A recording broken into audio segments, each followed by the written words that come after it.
నా పక్కనే అనిల్ ఉన్నాడు.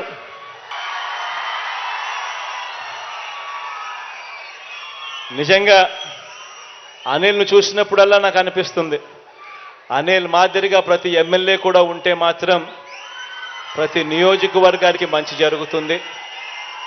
మనిషిలో నిజాయితీ ఉంది, నిబద్ధత ఉంది. అనిల్ లాంటి వ్యక్తిని, నా తమ్ముడిని మీ అందరూ కూడా గొప్పగా దీవించాలని మనసారా కూడా ఆకాంక్షిస్తూ కోరుతా ఉన్నాను. తాను కొన్ని విషయాలు నాకు చెప్పాడు.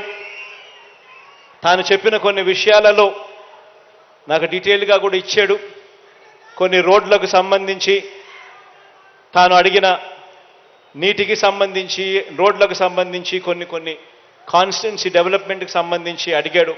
ఇవన్నీ కూడా ఖచ్చితంగా తనతో పాటు నేను కూడా కూర్చొని, నేను కూడా అధికారులను పిలిపించి ఇవన్నీ కూడా యుద్ధ ప్రాతిపదికన అడుగులు ముందుకు వేసేట్టుగా చేస్తాను అని కూడా ఈ సందర్భంగా ప్రతి ఒక్కరికి కూడా తెలియజేస్తా ఉన్నాను. ఇక బటన్ నొక్కే కార్యక్రమానికి శ్రీకారం చుడతా ఉన్నాం.